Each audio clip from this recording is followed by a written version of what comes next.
Selain mencapai kejayaan gemilang dalam kerjasama politik, ASEAN juga telah berjaya menjalin kerjasama ekonomi sesama negara anggota. Jadi matlamat ASEAN itu kita tahulah pada masa penubuhannya dahulu daripada 5 ahli yang ada tu cuma 4 saja yang sebenarnya baru sudah merdeka, baru saja mendapat kemerdekaan kecuali negara Thailand. Jadi dalam keadaan yang sedemikian, negara-negara tersebut iaitu Indonesia, Malaysia, Singapura dan Filipina ingin mengadakan kerjasama di kawasan serantau ini. Jadi dengan matlamat yang sedemikian, maka tertubuhlah ASEAN pada tahun 1967.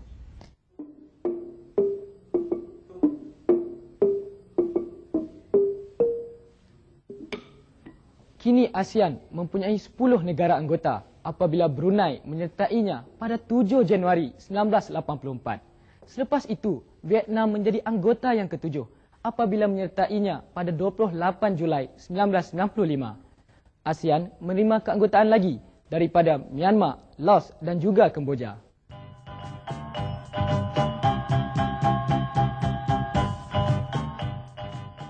Mesyuarat ketua-ketua kerajaan ASEAN di Bali pada tahun 1976 telah mencadangkan kerjasama yang lebih erat dalam bidang ekonomi dan juga sosial.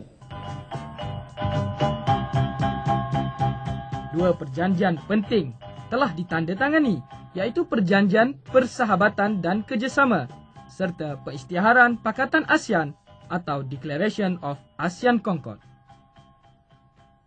Dengan tertubuhnya ASEAN ini wujudlah satu rangka kerjasama.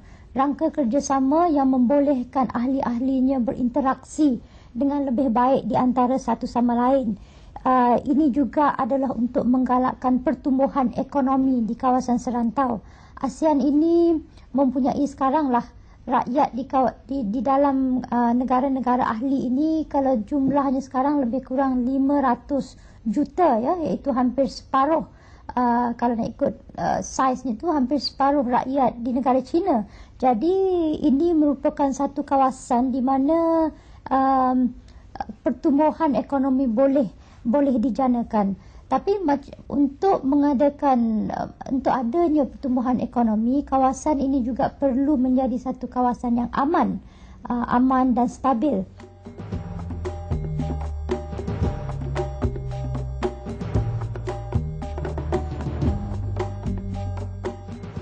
Daripada situ pula pada tahun 1995 ARF iaitu ASEAN Regional Forum telah diwujudkan. Di sini ini adalah satu forum di mana bukan saja negara ASEAN tetapi juga negara luar yang bukan menjadi ahli boleh juga menggunakan forum ini untuk berunding jika ada sebarang ketidakpuasan hati mengenai isu-isu sempadan ataupun isu kooperasi perdagangan dan sebagainya. ASEAN berjaya mewujudkan ASEAN Regional Forum atau ARF pada tahun 1994 bagi menjamin kestabilan politik dan keamanan kawasan Asia Pasifik.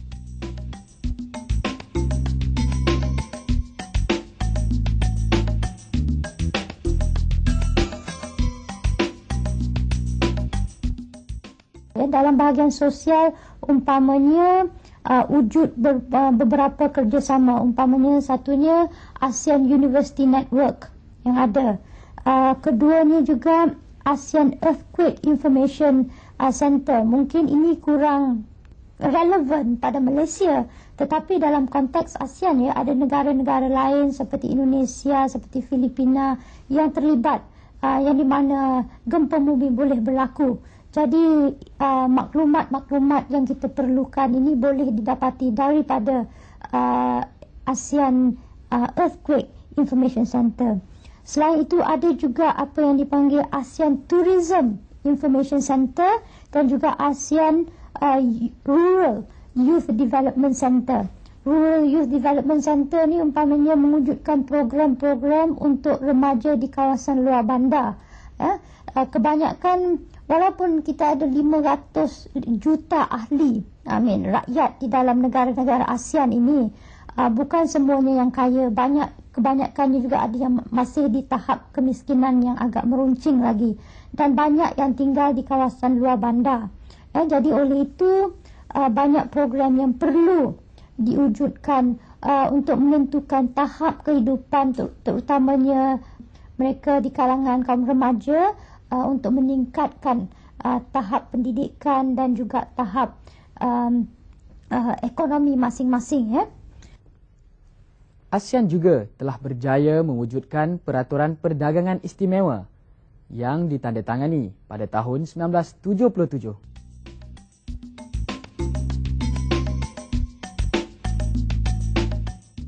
Matlamatnya adalah untuk menambahkan perdagangan infra-ASEAN menjelang tahun 1991, sebanyak 181,656 barangan telah dimasukkan ke dalam senarai PTA.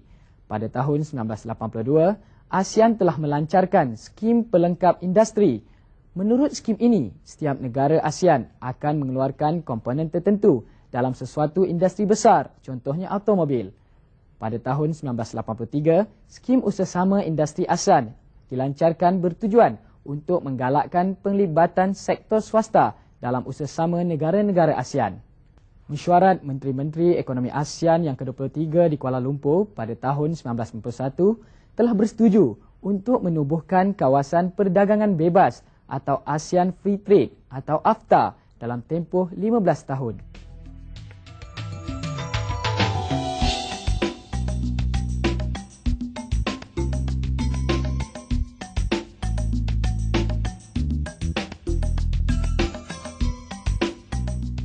Dengan ini, semua barangan ASEAN dapat menembusi pasaran negara anggota tanpa dikenakan tarif atau tarif yang minima.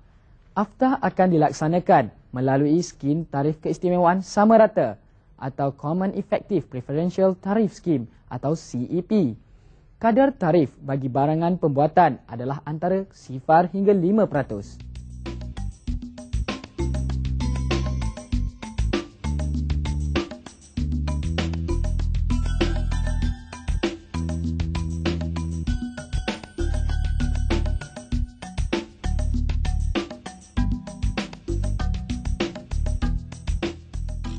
Bagaimanapun, Mesyuarat Menteri-Menteri Ekonomi ASEAN pada tahun 1994 telah bersetuju untuk mengurangkan tempoh penubuhan AFTA daripada 15 tahun kepada 10 tahun. Ini bermakna menjelang tahun 2003, segala barangan dalam CEPT akan mempunyai kadar tarif 0 hingga 5%.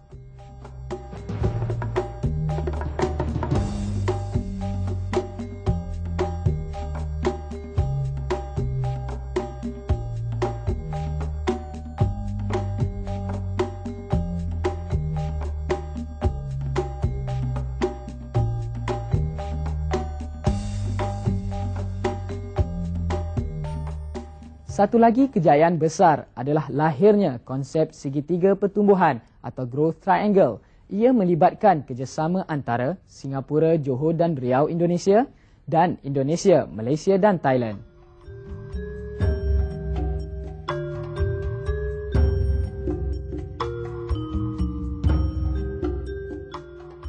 Konsep ini menggalakkan pembangunan menerusi gabungan pelbagai kelebihan bandingan di kalangan ahli.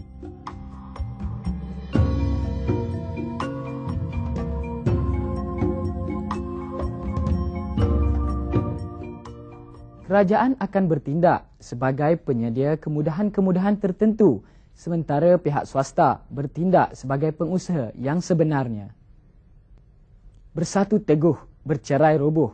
Atas kesedaran inilah ASEAN juga telah mengambil pendirian bersama dalam menghadapi isu-isu ekonomi serantau dan antarabangsa.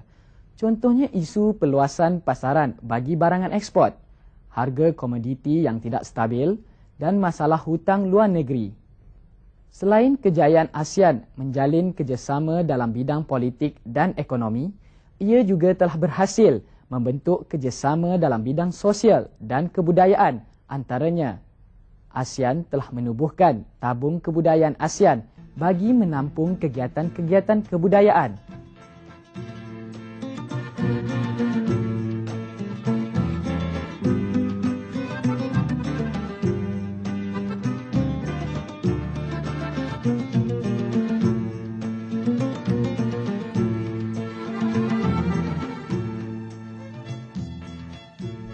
Pesta Lagu ASEAN dan Pesta Filem ASEAN sering dianjurkan.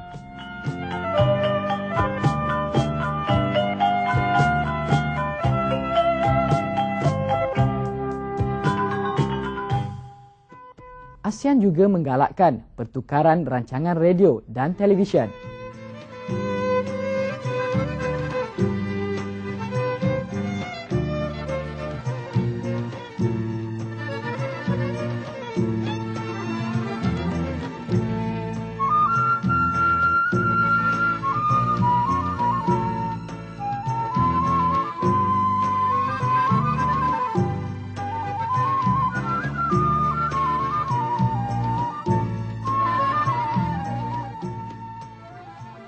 Pada tahun 1993, ASEAN telah menubuhkan ASEAN Task Force on AIDS bagi membanteras menularnya penyakit berkenaan di rantau ini.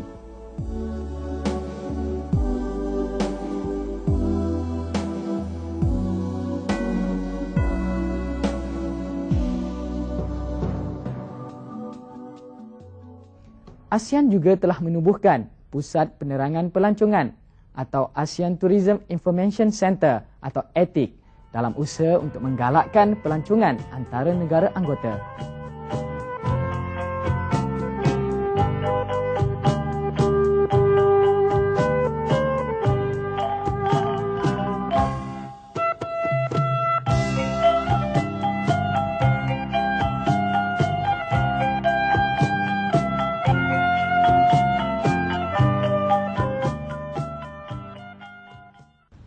Datuk, apakah ASEAN boleh menjadi rantau terpenting bagi pusat pelancongan? Saya yakin bahawa Malaysia bukan saja boleh menjadi satu destinasi pelancongan yang terkemuka di ASEAN, malah saya rasa Malaysia boleh menjadi suatu destinasi pelancongan terkemuka dalam dunia. Ya, kerana kita bernasib baik, kita mempunyai produk-produk pelancongan yang cukup luar biasa. Kita mempunyai pantai dan pulau yang antara yang terindah dalam dunia. Kita mempunyai hutan belantara antara yang tertua dalam dunia. Kita mempunyai keadaan keselamatan yang cukup terkenal. Kita mempunyai rakyat berbilang, yang paling penting adalah rakyat kita, keadaan kebudayaan kita. Rakyat berbilang kaum, beragama, berbilang budaya dan sebagainya. Ini menjadikan kita negara yang paling berwarna-warni dalam dunia juga. Jadi inilah di antara perkara-perkara yang kalau kita dapat rancang cara baik dan promosi cara baik, boleh menjadikan Malaysia suatu destinasi pelancongan unggul, antarabangsa yang terunggul. Apakah cabaran-cabaran negara-negara ASEAN, khususnya negara kita, Malaysia, untuk menjadi pusat pelancongan yang terkemuka? Cabaran tidak ada. Yang paling penting kita perlu mewujudkan kestabilan politik. Security yang paling penting. Banyak negara dan dunia ni mempunyai tempat-tempat yang indah, menarik untuk orang melancong. Dan bagi kita, banding dengan kebanyakan negara-negara jiran misalnya, dari segi infrastruktur pelancongan, hotel-hotel, superstructure dari segi jalan, airline, penerbangan, semuanya cukup lengkap. Tapi nak tarik orang datang ke Malaysia ni, banyak orang tak kenal. Thailand lebih terkenal, Singapura lebih terkenal. Jadi kita terpaksa mengadakan pelancongan, promosi secara besar-besaran. Ini kita telah mula, dan kami di kementerian telah pun memilih satu tagline baru, untuk membina satu imej baru kepada Malaysia, sekurang-kurang dari segi pelancongan antarabangsa. Nak menarik pelancongan luar negeri datang ke Malaysia. Apakah imej yang kita nak create? Jadi imej yang kita nak create adalah bahawa datanglah ke sebelah sini dunia. Datanglah ke Asia. Bila kamu datang ke Asia, inilah satu dunia yang agak berlainan jika dibandingkan dengan Amerika Syarikat ataupun Eropah. Ini adalah the mysterious East, the colourful East, Asia yang berwarna-warni, yang berbagai budaya dan sebagainya. Jadi bila orang dah buat keputusan nak datang cuti ke benua Asia, this side of the world, ke sebelah sana dunia ni, maka kita kata pula datanglah ke Malaysia. Kerana kalau nak pergi ke negeri China, maka mana-mana kita pergi China saja. Boring lah, muak dah. Kalau pergi ke India, mana-mana India saja. Boring juga. Kalau pergi ke Indonesia pun sama. Tetapi kalau datang ke Malaysia, kita ada India, kita ada China, kita ada Indonesia, kita ada Thailand. Segala-galanya ada Malaysia. Jadi Malaysia adalah all-in-one Asian destination. Ya, itu yang tagline kita ni. Malaysia truly Asia. Malaysia adalah sebenar-benarnya benua Asia. ASEAN juga menganjurkan pertemuan berbentuk mesyuarat dan dialog dengan Amerika Syarikat, Kesatuan Eropah, Australia, Jepun, Kanada, Korea Selatan dan untuk United Nations Development Programme atau UNDP.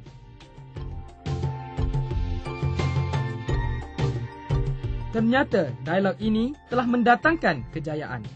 ASEAN telah berjaya menjalin kerjasama, khususnya dalam bidang politik. Perhubungan persahabatan antara negara anggota telah menjadi semakin erat dan berjaya membentuk kata sepakat dalam menangani pelbagai isu politik dan ekonomi antarabangsa.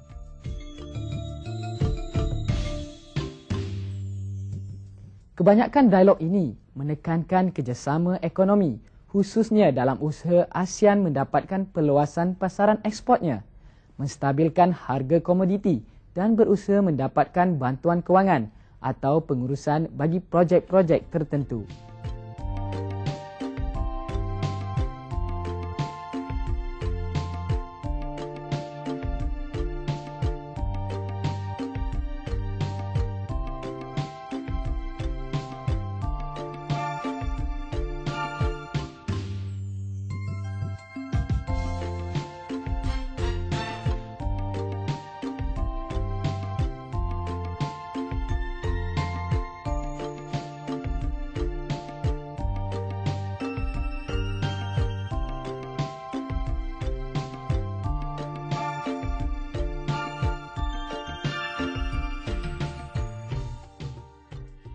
Yang dialami oleh ASEAN ini, kita dapati ASEAN semakin menempatkan diri sebagai sebuah blok ekonomi, blok politik yang telah mengadakan perhubungan antara rantau, antara blok-blok yang lain, antara badan-badan kerjasama serantau yang lain seperti EU ataupun Kesatuan Eropah, European Union ataupun Australia, New Zealand sebagai suatu daerah tersendiri dan seumpamanya. Di samping berusaha mengembangkan pengaruhnya dalam perhubungannya dengan negara-negara lain di luar ASEAN tetapi dalam rantau Asia Pasifik.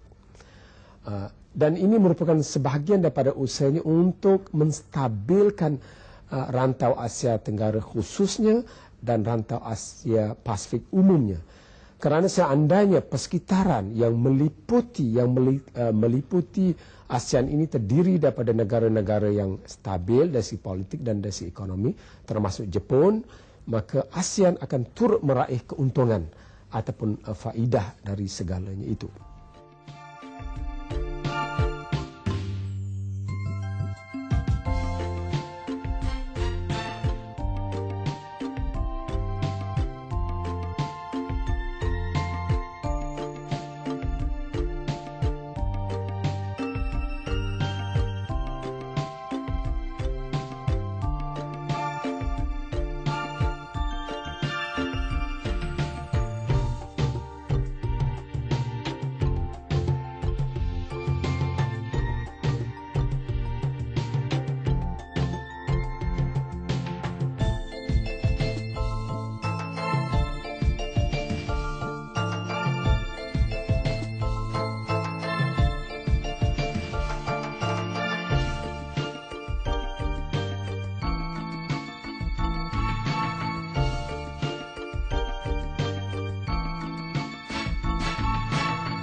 And ideology has never been a problem to ASEAN. Ideological differences has never interfered in efforts to cooperate positively for the common good of all and for regional prosperity. And third, I think the ASEAN leaders and ASEAN ministers are never tired of seeking consensus. We work with full commitment to seek consensus on any particular issue or for any particular programs that we wish to develop. And when we do this, we are very, very aware of one another's sensitivities.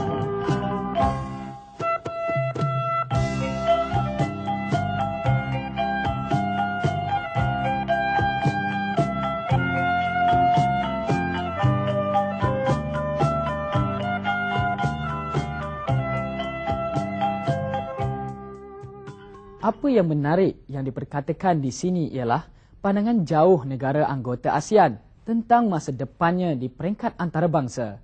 Sidang kemuncak di Bali tahun 1976 juga banyak menyentuh tentang hubungan ASEAN dengan pertubuhan di luar rantau ini. EEC menjadi pertubuhan luar yang pertama mengadakan hubungan dialog dengan negara-negara ASEAN. ASEAN juga telah mengadakan hubungan dialog dengan Amerika Syarikat dan Jepun. Di samping itu juga, ASEAN mengadakan hubungan dialog dengan Australia dan New Zealand. Kini satu hakikat yang tidak boleh dinafikan ialah Jepun kini menjadi rakan dagang utama ASEAN.